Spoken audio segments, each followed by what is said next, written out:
Hey guys, how's it going? So I'm going to do our first multi-tool review here today. This is actually the third Leatherman that I picked up.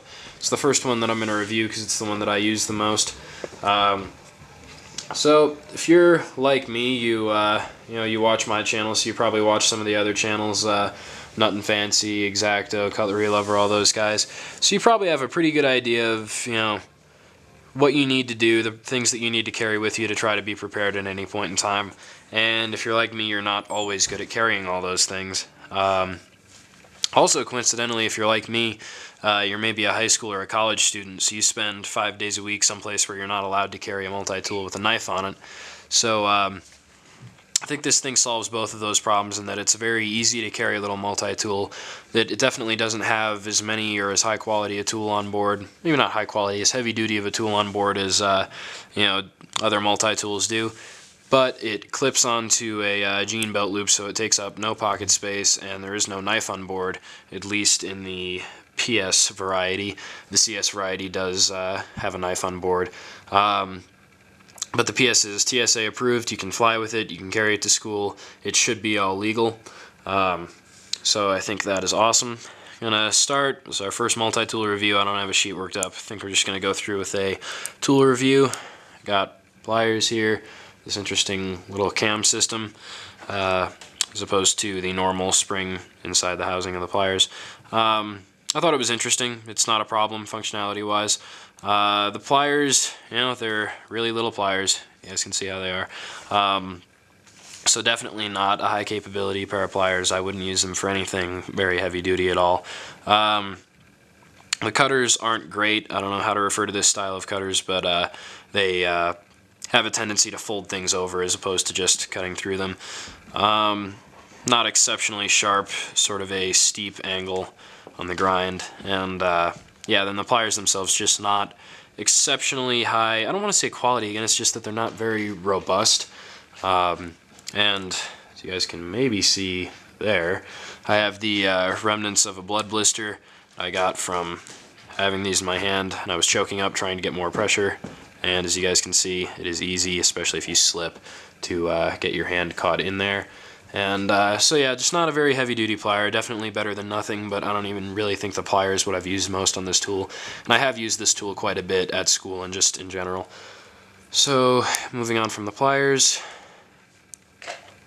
these interesting little Tanto scissors.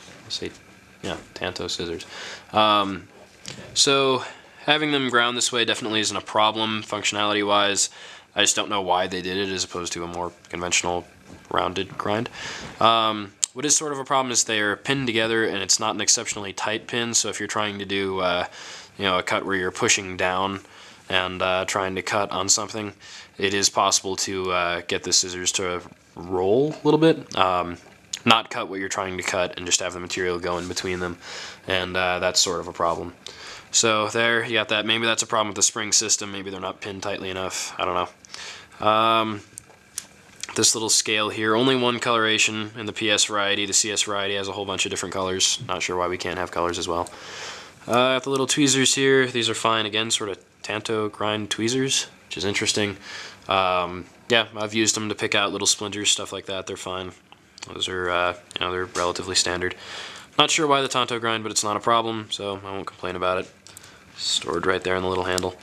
And then we've got the file. And it's an interesting file, not an exceptionally useful one. It works pretty well for fingernails and not a whole lot else. As maybe you guys can see, probably not. You've got a, all around the file portion itself, it's actually got a little metal divot risen up. So, yeah, and then this bottom side is completely plain, so no notching ability. And this wouldn't be a great file for use on wood or metal or anything other than fingernails anyway. It's a fingernail file. Little for extraction, a thumbnail groove here. Honestly, I don't think we needed it, and it just reduces the already pretty small area of file available. And this bottom divot here, which is the portion that I use the most because you don't get to use this part here, so I tend to use the bottom. The divot does tend to get in between your fingernail and the cuticle, and that can be uncomfortable. So it's not a great nail file. and it's not a file intended for anything else, so that's sort of a bummer. That said, I do, with those complaints, I end up using it to file my nails when I'm bored in class anyway, so I guess maybe I shouldn't complain. Then you got one size straight blade driver there. I don't think I've ever used it as a driver. I have used it as a pry bar, which I know I shouldn't, but yeah, we've used that a little bit in my biotech class. Our equipment is sort of faulty, so I've used it before for that, and it worked fine. And then you've got, this is sort of funny, this is a bottle opener, as Leatherman tends to do with their carabiners. They've got a little bottle opener. I'm completely blocking you with my hands. A little bottle opener here. You just slip the bottle in there and crank up. It's a little bit too small to really be worth anything. It's sort of a pain in the ass. You can definitely teach yourself to do it, but yeah, so there's a little mini tool review. Now just onto the general quality of the thing. Leatherman's got an interesting quality about their tools in general, in that everything seems to have a little bit of play, and that seems to be the only way that they operate well. So the pliers, they've got a little bit of play. Scissors, I've already talked about, have play. The file's got play. And it's the clip itself is particularly, this carabiner clip section, particularly flimsy, kind of cheesy. Don't know why we couldn't get a little better on that. Maybe it's just this one, but I sort of doubt it. So yeah, it's an interesting point about Leatherman in general, but it definitely hasn't been a problem. I've never gripped anything with the pliers and had the pliers roll off because they had too much play or anything like that. It's just you can't, you should never mess with the torque screws on a Leatherman, as I've found out in my various adventures with the Skeletool. So I've left it how it is. I haven't tightened it up any. Maybe if it keeps, I don't want to say getting worse because it's about the same as it is when I got it, but if it were to get a lot worse, I would probably try to tighten it up. But yeah, useful little multi-tool. A couple of complaints quality-wise.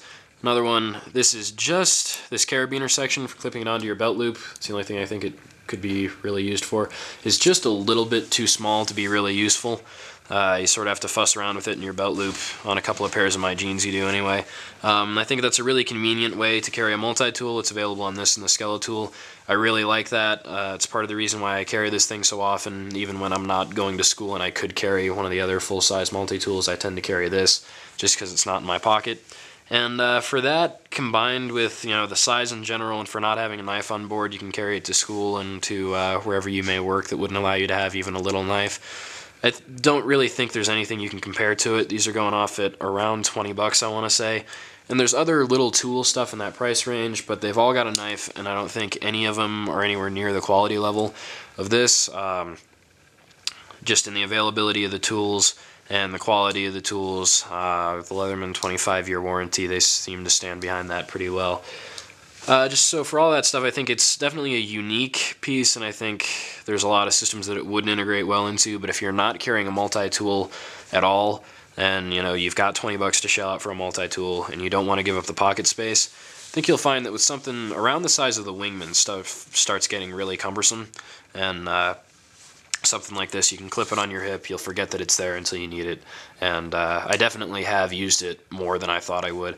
Actually, interestingly enough, with the small size and having it being, easily available on my hip, I find myself using it more often than I would use like the Wingman if I had the Wingman in my pocket.